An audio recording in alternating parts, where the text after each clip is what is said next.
Halo brother semua, semoga tetap sehat, sukses dan bahagia selalu. Sekedar disclaimer sebelum nonton video ini, silakan rebahan dan sesekali dicomot gorengannya. Yuk lanjut, inilah Bad Boys 2.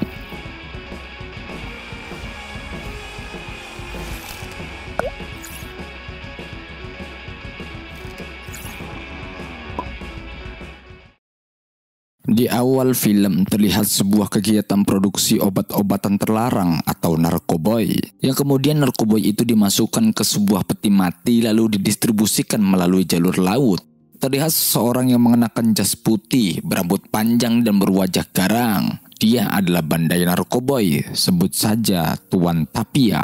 Kerjanya hanya memantau bisnisnya supaya lancar. Scene berpindah, pasukan kepolisian Amerika mendapat sebuah laporan terkait adanya sekelompok orang yang diduga sebagai salah satu pengkonsumsi narkoboy. Setelah mendapatkan instruksi atasan, tim tersebut langsung terjun ke titik lokasi demi melakukan penyergapan. Sesampai di lokasi, terlihat sekelompok orang dengan memakai pakaian serba putih layaknya sebuah sekte Triple K yang sedang melakukan ritual. Pasukan khusus Amerika terbagi menjadi beberapa kelompok dan mereka mengendap-endap mendekati target sekaligus memantau keadaan sekitar. Beberapa waktu kemudian datang seseorang yang mengantarkan sebuah tas menggunakan speedboat. Setelah tas diterima, tiba-tiba dua orang polisi muncul di tengah kelompok yang sebelumnya menyamar dengan kostum yang sama. Polisi tersebut bernama Mike dan Marcus Horizon. Situasi tersebut berubah menjadi genting saat pistol Marcus direbut oleh seorang pria besar yang kemudian menodongkan ke kepala Marcus.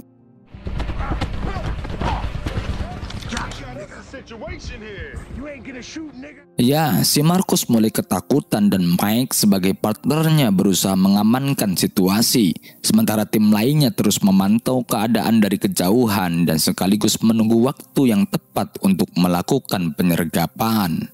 Mike berusaha melakukan negosiasi dengan penodong, namun usahanya gagal dan seketika sekelompok sekte tersebut melakukan penyerangan dengan senjata api. Untungnya dengan keahlian anggota Miami Police Department, Mike mulai menyerang balik dengan dua buah pistol di tangannya. Sementara pasukan pengintai pun langsung diperintahkan untuk melakukan penyergapan. Seketika kontak senjata pun tak terhindarkan.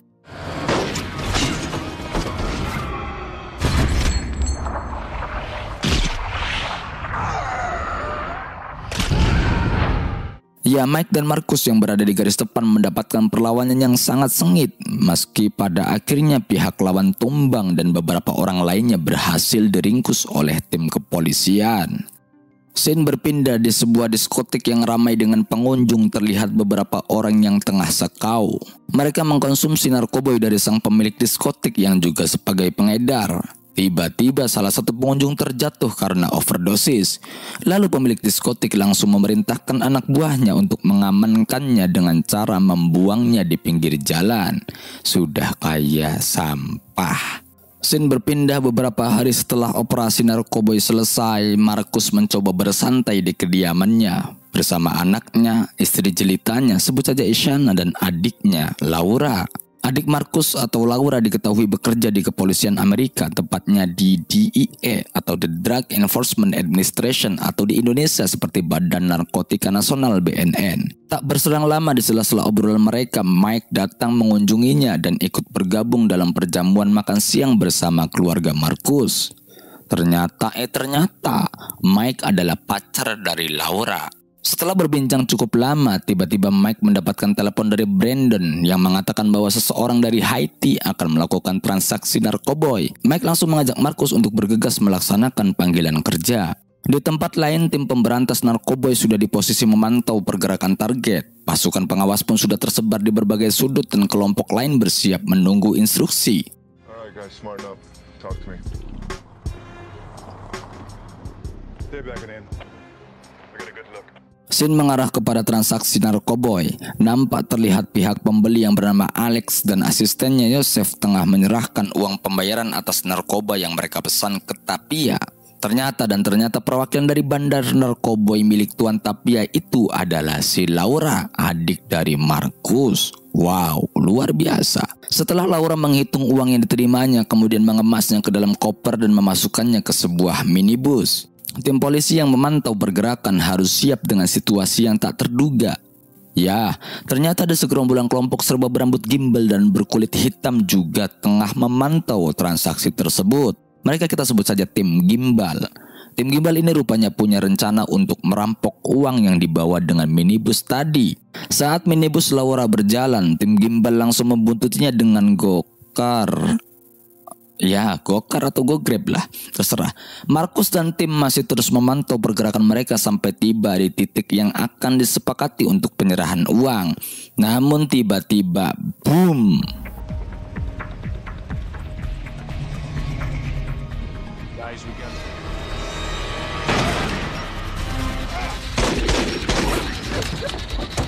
Ternyata anggota tim gimbal telah melesatkan tembakan dan mengenai kepala supir minibus. Laura yang duduk di sampingnya spontan mengambil lato-lato. Maksudnya pistol untuk menyerangnya balik. Laura pun tancap gas dari kejaran tim gimbal tersebut. Tim gimbal yang melihat targetnya kabur, mereka pun langsung tancap gas. Tim Markus dan kawan-kawan pun langsung merangsak mengejar mereka.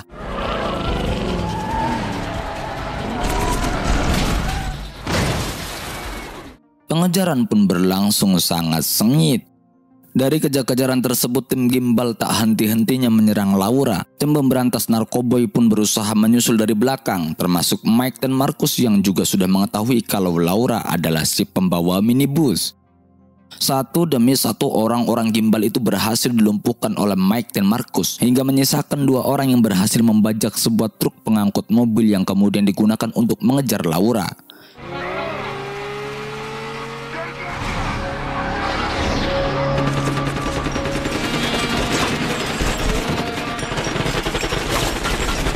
Melihat pacarnya dalam bahaya, namanya juga perasaan ya.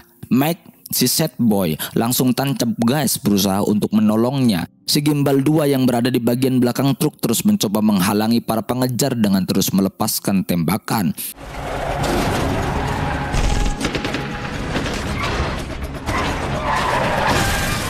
Termasuk melepaskan satu persatu mobil dari atas truk dan mengakibatkan beberapa mobil pemberantas narkoboy ikut tertimpa.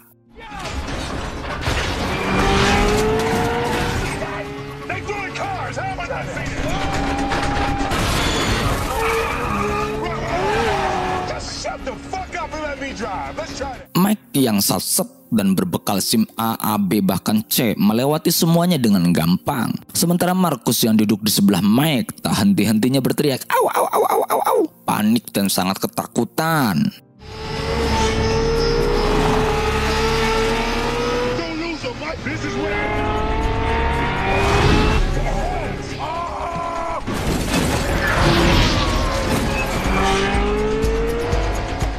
Singkat cerita, akhirnya truk gerombolan si gimbal terhenti dan polisi langsung mengepungnya. Laura yang berhasil menuju tepi pelabuhan kini tengah menunggu anak buah Tuan Tapia untuk mengambil uangnya. Mike dan Markus kemudian langsung menghampiri Laura dengan menanyakan semua peristiwa ini. Sementara Laura mengatakan ke mereka bahwa ia tengah melakukan penyamaran agar bisa bekerja di bawah Tuan Tapia.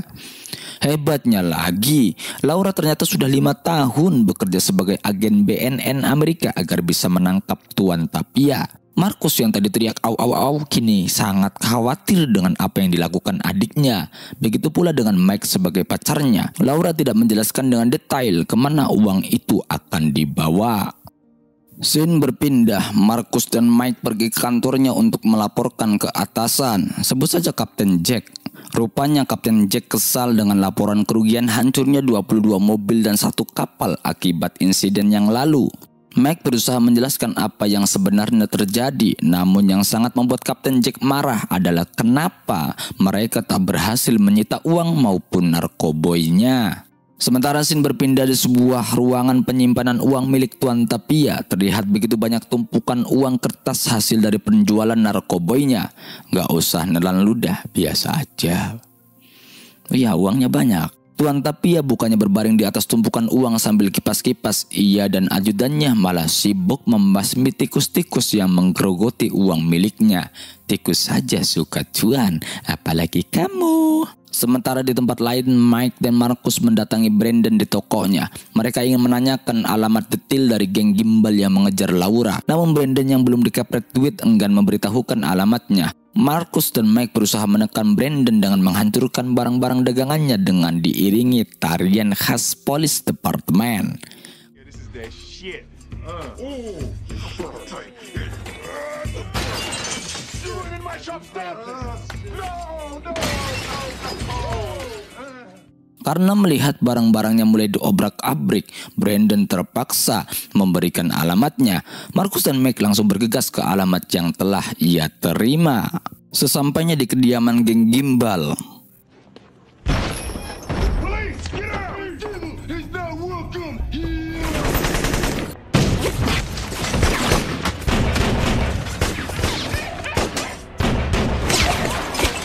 ya, geng gimbal langsung menembaki Marcus dan Mike. Meskipun singkat cerita, akhirnya mereka berdua bisa melumpuhkan musuh dan menyisakan ketua saja. Kita sebut saja si gimbal. Setelah Mike dan Marcus menginterogasi si gimbal tentang transaksi uang, si gimbal gedek-gedek tidak tahu dan malah menunjuk salah satu temannya yang sudah tergeletak. Kata si gimbal temannya lah yang tahu soal transaksi itu dan mendokumentasikannya di dalam kameranya. Spontan Mike dan Marcus kemudian membawa kepingan rekaman ke sebuah studio. Setelah rekaman diputar, terlihat bahwa mereka merekam sebuah tempat, yaitu rumah mayat Spanish Palm. Keduanya kemudian mencari tahu tentang rumah mayat tersebut. Dengan bantuan bin milik Police Department, terkuaklah bahwa pemilik rumah mayat itu tak lain adalah ibu Tuan Tapia, yakni Donna Maria Tapia. Diungkapkan juga bahwa acap kali pihak kepolisian menangkap Tapia, dia dituduh dengan dugaan salah tangkap dan ia selalu lolos dari jeratan hukum. Kebal sekali Tapia ini ya. Oke. Karena semakin penasaran, Mike meminta kepada anggota BIN tersebut untuk menyadap telepon rumah Tapia. Setelah berhasil menyadapnya, Marcus dan Mike mendengar setiap sambungan telepon yang masuk, hingga terdengar bahwa mereka sedang menghubungi pembasmi hama untuk membersihkan rumah Tapia. Terdengar juga alamat dari rumah itu. Setelah mengetahui alamatnya, Marcus dan Mike kemudian mendatangi alamat rumah Tapia dengan menyamar sebagai petugas pembersih hama. Tujuannya untuk memasang kamera pengawas sekaligus memantau kediaman bandar narkoboy itu. Sesampai di rumahnya, Marcus dan Mike diantar langsung menuju tempat bersarangnya hama, yakni ke ruang lantai atas tepat di samping penyimpanan uang milik Tuan Tapia. Mereka pun bersih-bersih, dan tatkala situasi sudah aman, Mike langsung mengendap-endap menelusuri setiap ruangan untuk mencari petunjuk, sekaligus memasang penyadap suara tentunya, sedangkan Marcus memasangnya di lantai atas.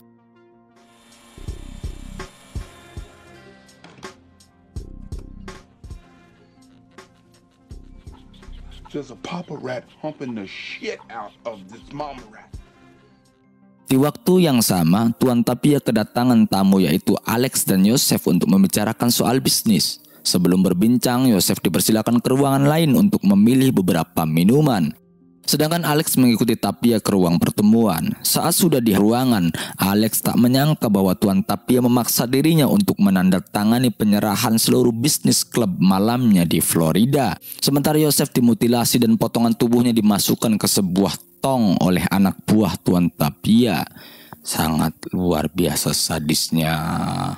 Kembali ke Marcus dan Mike. Setelah mereka berhasil memasang beberapa penyadap, Mike yang menyelonong ke ruang dapur dan melihat ada bercak-bercak darah dan potongan jari manusia. Tiba-tiba salah satu anak buah Tapia mengetahui Mike. Akhirnya mereka berbondong-bondong hendak menangkap Mike dan Marcus, namun gagal maningson. Scene pun berpindah, Marcus dan Mike kembali ke markas kepolisian. Mereka meneliti apa yang sudah ditemukan di rumah Tuan Tapia. Kemudian petugas lain mendengar pembicaraan dari penyadap suara di rumah Tapia bahwa Tuan Tapia akan menemui seseorang jam 2 siang nanti di pantai Florida. Marcus dan Mike seolah mengerti siapa yang berbicara di telepon itu. Tim kepolisian kemudian bergegas ke pantai Florida untuk memantau pergerakannya. Just a couple of Bacardi mojitos. How's he doing? Bitch. Shit. Sesampainya di pantai, ternyata orang yang bertemu Tuan Tapia adalah si Laura. Percakapan mereka pun hendak disadap melalui kamera pengawas yang dioperasikan dari dalam mobil oleh tim kepolisian. Namun saat pembicaraan bisnis akan dimulai, Tuan Tapia mengajaknya berenang di pinggir pantai, sehingga tim lain seperti BNN yang ikut mengawasi pun sulit untuk menjangkau mereka. Scene berpindah, Markus dan Mike kemudian bertemu dengan Laura. Mereka bertanya mengenai pertemuannya dengan Tuan Tapia. Markus sebagai kakak tentu khawatir dengan keterlibatannya dengan bandar narkoba tersebut. Namun Laura hanya mengatakan bahwa ini adalah operasi untuk mengungkap jaringan yang dijalankan Tuan Tapia. Ia bertugas sebagai pencuci uang miliknya yang nantinya bisa dijadikan bukti bahwa ia menjalankan bisnis narkoba. Look, we got this pack of wood that's gonna put us down with the transport end of Tapia's. Mike mengatakan ke Laura bahwa Bin telah menemukan pelabuhan tempat Tapia mendistribusikan barang dan malam ini ba'da Isya akan ada satu pengiriman barang. Karena penasaran, Laura pun ikut. Pada malam harinya mereka langsung menuju ke pelabuhan. Setelah beberapa lama menunggu, datanglah sebuah kapal besar yang membawa sebuah peti mati. Kemudian peti mati itu dipindahkan ke speedboat untuk dibawa ke suatu tempat. Siang harinya ba'da zuhur, pengiriman peti mati itu dilakukan melalui jalur darat menuju ke rumah mayat Spanish Palm. Markus dan Mike kemudian bergegas membuntuti perjalanan peti mati itu. Namun sang sopir mobil mengetahui bahwa ia tengah diikuti. Ia langsung tancap gas. Kejar-kejaran terjadi hingga peti mati berjatuhan satu demi satu. Setelah beberapa saat kemudian, mobil peti itu terhenti dan sang supir langsung kabur dari kejaran Markus dan Mike hingga terlibat baku hantam dan tewaslah si supir. Tewasnya si supir justru membuat Markus jengkel karena ia tak bisa menemukan petunjuk tambahan.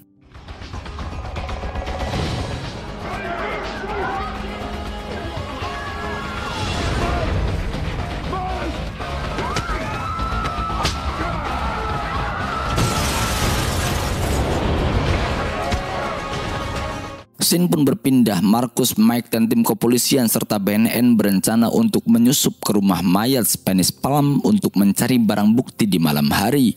Setelah persiapan matang, mereka langsung menuju ke lokasi target.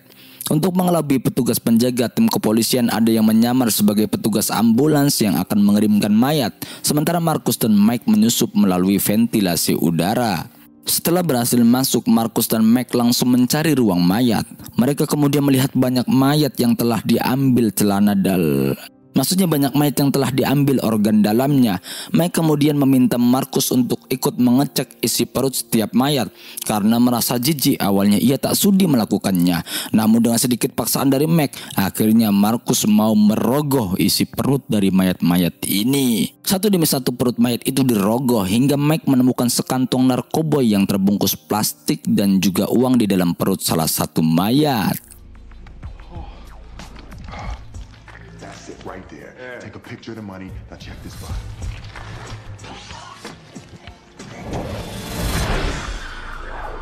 Saat Mike menunjukkan sekantung narkoboy ke Markus dengan cara melemparkannya, tak sengaja 2 butir pil narkoboy masuk ke dalam gelas dan Markus yang sedang panik, dia tak sengaja juga meminumnya. Beberapa saat kemudian tim pengawas melapor ke Mike bahwa ada seseorang yang datang. Mike langsung bergegas untuk sembunyi. Namun situasi semakin genting saat keduanya kebingungan mencari cara keluar tanpa ketahuan. Akhirnya Mike menyuruh tim lain untuk membuat keributan. Big problem. Drive that ambulance into the building right now. Just the price of coke, businessman. Ya, tim menabrakkan mobil ambulans ke bagian depan gedung dan terjadilah keributan hingga Markus dan Mike akhirnya bisa keluar melalui pintu belakang. Markus dan Mike berkunjung ke rumah Kapten Jack untuk melaporkan kegiatan pengiriman narkoba oleh Tuan Tapia, sembari menunjukkan video saat mereka menyusup ke rumah mayat tersebut. Kemudian mereka meminta surat perintah penangkapan Tuan Tapia. Kapten Jack langsung menyetujuinya. Do not fuck this up. Pull yourself. Out. You can flip through picture. This is horrible. Oh, God. They're taking the organs out. Oh, gosh. Keesokan harinya, orang-orang BNN sudah standby di tepi jalan tak jauh dari mansion milik Tuan Tapia untuk memantau Laura yang sedang melakukan penyamaran lagi. Laura kali ini dibekali mikrofon kecil yang terselip di kancing bajunya agar pembicaraan mereka terekam. Di situasi berbeda, tim kepolisian khusus pun sedang mendapatkan instruksi untuk operasi penangkapan Tuan Tapia. Kali ini sang kapten menyiapkan banyak petugas dengan dibagi menjadi 2 tim. Tim 1 melakukan penyergapan di rumah mayat dan tim 2 melakukan operasi penangkapan Tapia di mansionnya.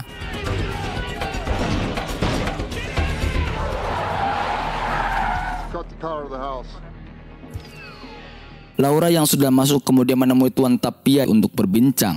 Tiba-tiba Alex datang menerobos masuk ke halaman mansion Tapia. Kali ini dia datang untuk membunuh Tapia. Di sisi lain, Tuan Tapia mendapatkan laporan dari anak buahnya bahwa si Laura adalah agen BNN dan kemudian Tuan Tapia langsung menyanderanya.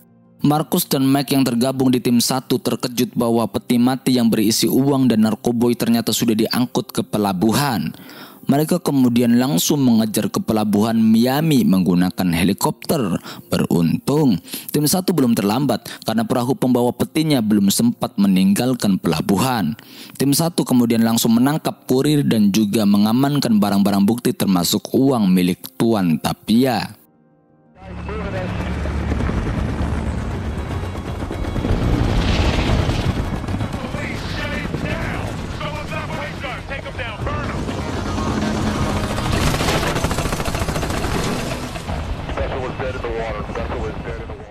Berpindah ke mansion Tuan Tapia, Alex yang hendak membunuh Tuan Tapia telah melengkapi dirinya dengan senjata api di kedua tangannya. Saat itu juga tim kepolisian juga masuk.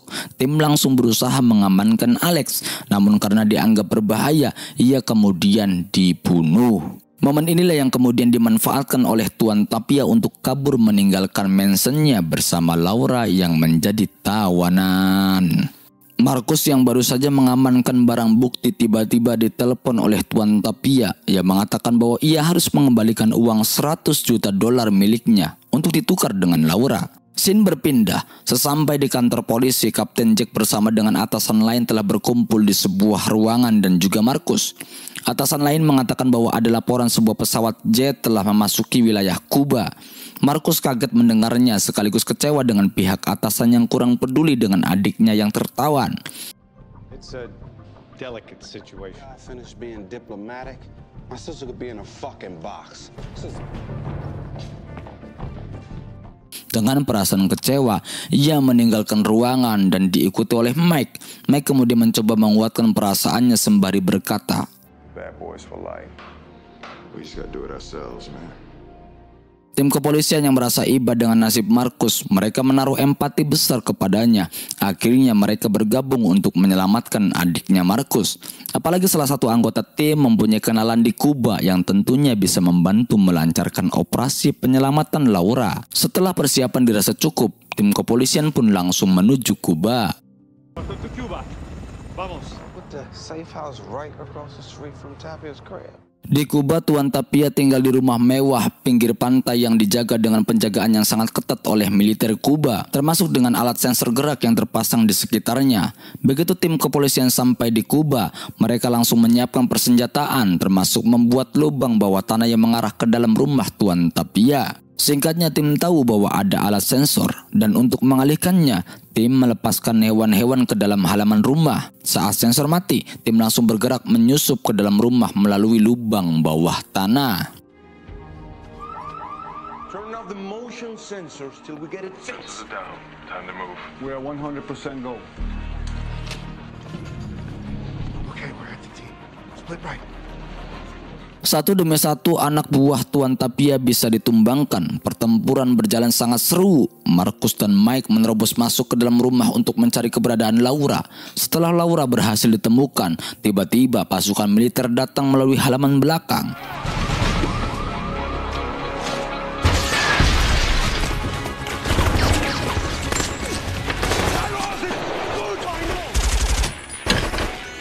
We got the package. Okay, guys, you gotta move now. It's turning into a real bad day, all right? Markus dan kawan-kawan segera meninggalkan rumah karena pasukan militer Kuba sudah semakin banyak dan mulai mengepung rumah. Salah satu anggota tim berencana untuk menghancurkan rumah mewah Tapia dan mengamankan diri mereka melalui lubang terowongan. Namun karena Markus, Mike, dan Laura masih tertinggal, akhirnya tim bergegas menuju garasi dan tiba-tiba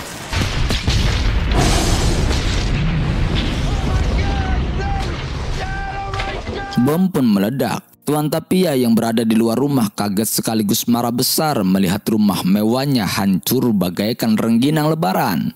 Mike dan tim menerobos keluar rumah dengan mengendarai mobil jeep yang diambil dari garasi Tuan Tapia. Militer Kuba yang selamat terus menembaki mereka.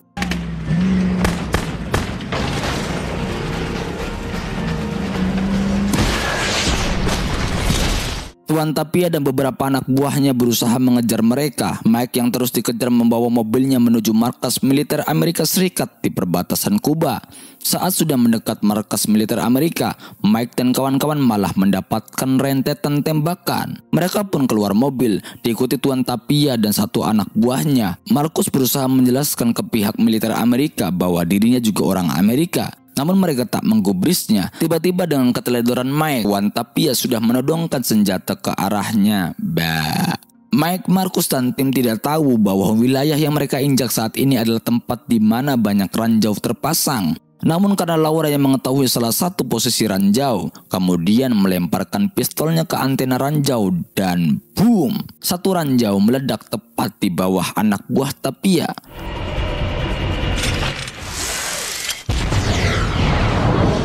Melihat momen tersebut, Markus langsung menembak kepala Tapia tepat di keningnya. Tuan Tapia pun jatuh di atas tumpukan ranjau dan boom lagi. Badan Tuan Tapia hancur. Mereka pun sholat jenazah. Film selesai. Terima kasih bagi teman-teman yang sudah menyediakan paket data internet untuk menonton video Unfaedah ini. Akhirnya tim Kompas TV mengucapkan undur suara. Assalamualaikum.